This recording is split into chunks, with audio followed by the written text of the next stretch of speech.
ప్రజా దర్బార్ కార్యక్రమం ద్వారా ప్రజల సమస్యలను నేరుగా విని వాటి పరిష్కారానికి తక్షణ చర్యలు చేపడుతున్నామని రాజ్యసభ సభ్యులు సానా సతీష్ బాబు కార్యాలయ ఇన్ఛార్జ్ మేకా లక్ష్మణమూర్తి తెలిపారు. శుక్రవారం కాకినాడలోని రాజ్యసభ సభ్యులు సానా సతీష్ బాబు కార్యాలయంలో 40వ ప్రజావేదిక కార్యక్రమం నిర్వహించారు. ఈ కార్యక్రమంలో మేకా లక్ష్మణమూర్తి పాల్గొని కాకినాడ జిల్లా నలుమూలల నుంచి వచ్చిన ప్రజల నుంచి వివిధ సమస్యలపై అర్జీలను స్వీకరించారు. ప్రజల సమస్యలపై సంబంధిత శాఖలతో సమన్వయం చేసి త్వరితగతిన పరిష్కారం అందించేలా చర్యలు తీసుకుంటామని ఆయన హామీ ఇచ్చారు. ఈ సందర్భంగా కార్యాలయం ఇన్ఛార్జ్ మేకా లక్ష్మణమూర్తి మాట్లాడుతూ ప్రజా దర్బార్ కార్యక్రమంలో దాదాపు 24 అర్జీలు రావడం జరిగిందన్నారు. ప్రజా దర్బార్ కార్యక్రమం ప్రజలకు నేరుగా తమ సమస్యలు తెలియజేసే వేదికగా మారిందని ఆయన పేర్కొన్నారు. అలాగే తెలుగుదేశం పార్టీ జాతీయ ప్రధాన కార్యదర్శి నారా లోకేష్ కాకినాడ పర్యటన విజయవంతం చేసినందుకు పార్టీ శ్రేణులకు ఆయన ప్రత్యేకంగా కృతజ్ఞతలు తెలియజేశారు. ఈ కార్యక్రమంలో నాయకులు గింజాల శ్రీనివాసరావు, నులుగుర్తి వెంకటేశ్వరరావు, జున్నూరు బాబ్జీ, సిరియాల కొండబాబు, దుర్గాప్రసాద్, ఉదయ్, డిఆర్యుసిసి సభ్యులు ముత్యాల అనిల్ కుమార్, న్యాయవాది నరేంద్రతో పాల్గొన్నారు. ప్రతి ఒక్కరు కూడా ఆయన చేస్తున్న కృషి ప్రజలందరూ కూడా ఆఫీస్కి వచ్చి తెలియజేస్తూ మాకెంతో ఆనందాన్ని ఇస్తుంది.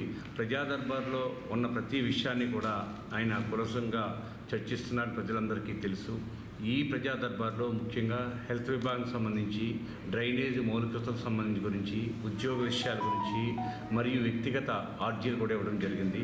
ప్రతి ఆర్జీని కూడా నిశ్చితంగా పరిశీలించి ఆయన ఎటువంటి ఆలోచనతో మీరు ముందుకు వెళ్తున్నారని చెప్పి పరిశీలిస్తూ ఉంటారు. ఆ విధంగానే దీని పట్ల ప్రజా దర్బార్ ముఖ్యంగా సానా సతీష్ బాబు గారు ప్రజా దర్బార్ పట్ల ప్రజలందరికీ కూడా విశేషమైన ఆసక్తి కలిగి ఇక్కడ పనులు అవుతున్నాయని చెప్పి వాళ్ళందరికీ కూడా ఒక రకమైన నమ్మకం కుదిరింది. వాళ్ళందరికీ కూడా ఆఫీసర్ అభినందనలు తెలియజేస్తున్నాం.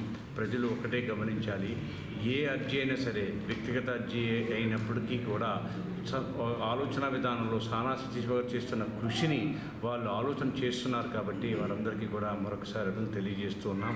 మీడియా వారు కూడా ఒకసారి మేము ఆనందపడే విషయం ఏమిటంటే, ఈ మధ్యనే లోకేష్ గారు కాకినాడ రూరల్లో మీటింగ్ ఏర్పాటు చేయడం, ఆ మీటింగు జిల్లా అధ్యక్షుడు జ్యోతిల్ నవీన్ గారు, పార్లమెంటు సభ్యులు రాజ్యసభ సభ్యులు సానా సతీష్ బాబు గారు, జిల్లా యంత్రాంగం అంతా కూడా ఆ మీటింగ్ని గౌరవంగా ఆయన్ని తీసుకురావడం, ఇక్కడంతా కూడా మీటింగ్ అంతా సక్సెస్ అవ్వడం వల్ల అందరూ కూడా ఆనందం వ్యక్తం చేశారు.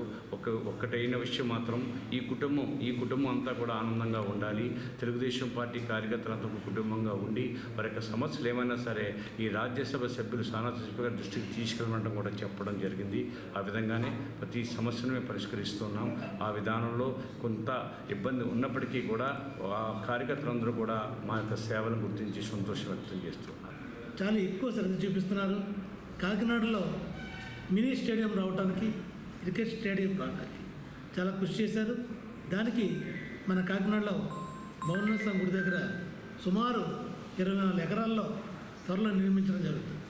మరి అంతేకాదు, సానా సతీష్ బాబు గారు కాకినాడ పార్లమెంట్లో కాకినాడ రూరల్ నియోజకవర్గం మీద చాలా దృష్టి పెట్టడం జరిగింది. మొన్న లోకేష్ గారి మీటింగు ఎక్కడా లేకపోయినా సరే కాకినాడ రూరల్లో చక్కటి కార్యక్రమం జరిపించడం జరిగింది. ఆ సతీష్ గారి యొక్క ఆధ్వర్యం నాయకత్వంలో చక్కటి కార్యక్రమం జరిగింది. కార్యకర్తలంతా కూడా చాలా హ్యాపీ ఫీల్ అయ్యారు. ఎందుకంటే ఏ నాయకుడు కూడా, ఒక నాయకుడు వచ్చి తన భుజం మీద చేస్తే చాలా సంతోషపడతారు. అటువంటిది సుమారు 1200 నుంచి 1300 కార్యకర్తలతో ఆయన ఫోటో తీసుకుంటే కాకినాడ రూరల్ నియోజకవర్గంలో కార్యకర్తలందరూ కూడా చాలా ఫీల్ అయ్యారు. అందువల్ల ఏంటంటే కాకినాడ రూరల్ నియోజకవర్గం మీద చాలా ప్రత్యేకమైన శ్రద్ధ లోకేష్ గారు పెట్టడం జరిగింది. కాకినాడ రూరల్లో కూడా త్వరలో ఇన్ఛార్జ్ని కూడా అనౌన్స్ చేస్తామని చెప్పి వారు చెప్పడం జరిగింది.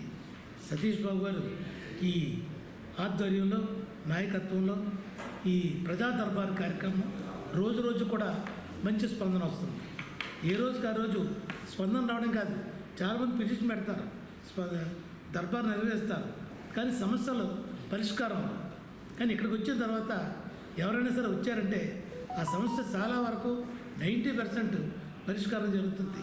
అందువలన ఈ సానా సతీష్ బాబు గారి యొక్క దర్బార్ కార్యక్రమాన్ని అందరూ వినియోగించుకోవాలని రావాలని కోరుకుంటున్నాను.